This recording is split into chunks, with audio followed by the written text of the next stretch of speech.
کیونکہ طاقتور لوگ جو ہیں یا طاقتور گروہ جو ہیں یا طاقتور انڈسٹری کے جو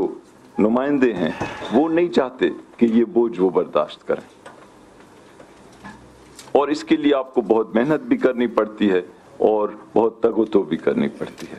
اور اسی لیے تاریخی طور پہ پاکستان میں جو ٹیکس کلیکشن کی پرفارمنس رہی ہے، خواہ کوئی بھی حکومت ہو، میں اس کو سیاسی رنگ نہیں دینا چاہتا،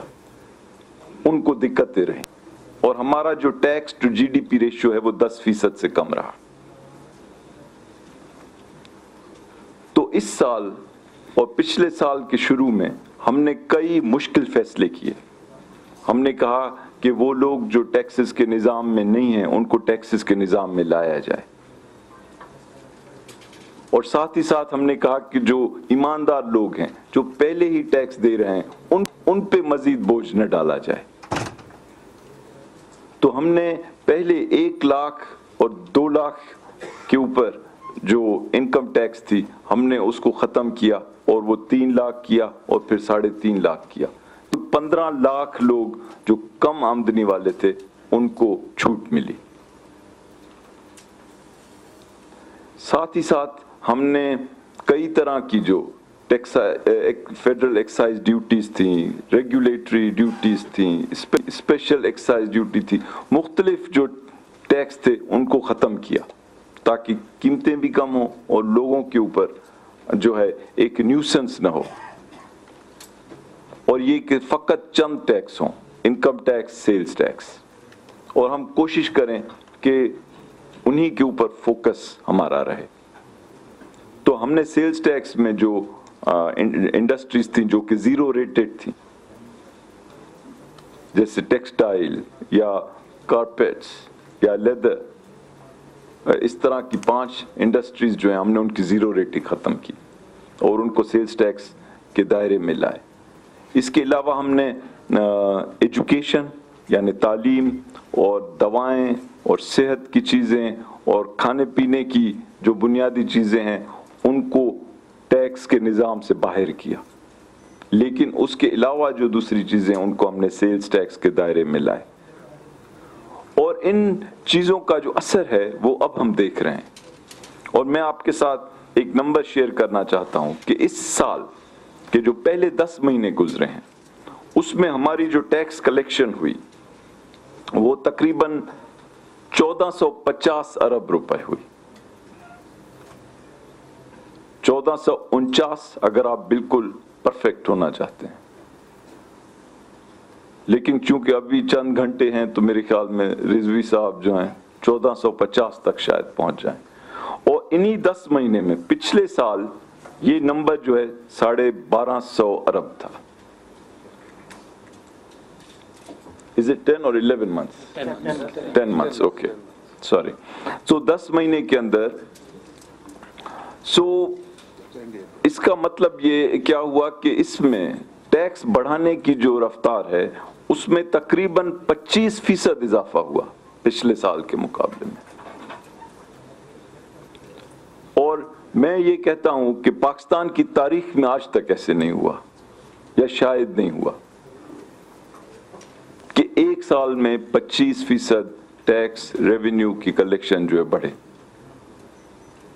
تو میں سمجھتا ہوں کہ ایف بی آر یا ہم لوگوں میں کئی نقص ہوں گے، لیکن اس معاملے میں اس سال کے لیے آئی تھنک اللہ چاہے گا تو پرفارمنس اچھی ہے، اور انشاءاللہ یہ سال کے آخر تک جو ہے جون 30 تک جو ہے ٹارگٹ ہے ہمارا، جو کہ بہت مشکل ٹارگٹ ہے 25% کا، ہم بھرپور کوشش کریں گے کہ وہ پورا ہو، اور انشاءاللہ وہ ہو گیا تو یہ پاکستان کے لیے ایک تاریخی ایک کامیابی ہوگی. اچھا، اب سوال یہ اٹھتا ہے کہ اگر فیڈرل گورنمنٹ نے 25% اضافہ کیا اور اگر یہ 19 ارب پلس جو ہے جا کے بنے ریونیوز، جی یا 1900 پلس میں کہہ رہا ہوں تاکہ تھوڑا جو ہے گنجائش رہے، لیکن جو ٹارگٹ ہے ہمارا 1952 ہے. تو اگر ہم اس پہ پہنچتے ہیں تو لوگوں کے ذہن میں یہ سوال اٹھتا ہے کہ یہ پیسے جو ہیں کس انداز میں خرچ کیے گئے، کیونکہ ہم یہ دعویٰ کر رہے ہیں کہ ہم اپنی طرف سے کفایت شعاری سے چل رہے ہیں، ہم اپنے اخراجات کو بہت ہی پاکستان کے لوگوں کے پیسے سمجھ کے استعمال کر رہے ہیں، یعنی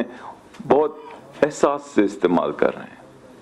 تو سوال یہ ہے کہ یہ 1952 جو ہیں ارب روپے جو اکٹھے ہوں گے، ان کی اکاؤنٹنگ کیا ہے؟ یہ ہر پاکستانی کو حق ہے کہ وہ اس کے پوچھے آپ بتائیں یہ پیسے کہاں گئے۔ تو میں آپ کو ایک جو موٹی موٹی چیزیں ہیں وہ ابھی بتانا چاہ رہا ہوں۔ پہلی چیز یہ کہ پاکستان میں ایک نیا نظام ہے جس کے تحت جو تقسیم ہے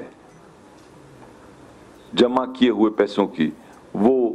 اس کا جو فارمولا ہے، اس کا جو طریقہ کار ہے، اسے بدلا گیا ہے،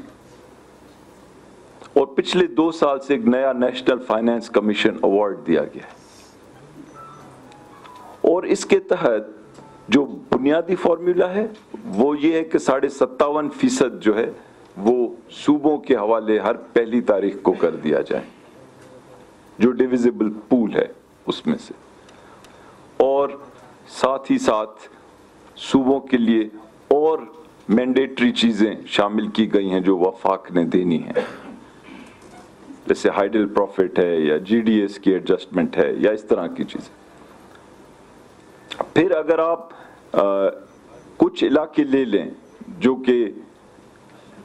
ہیں ہی فیڈرل گورنمنٹ کی ذمہ داری، جیسے آزاد جموں اینڈ کشمیر، گلگت بلتستان یا ہمارے قبائلی علاقے، تو یہ مل ملا کر تقریباً کوئی 65 سے 70% جو ہے وہ پہلے ہی دن ان کو دے دیا جاتا ہے۔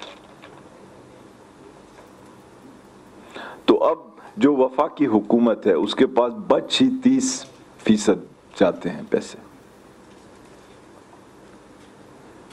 جس میں پورے ملک کا دفع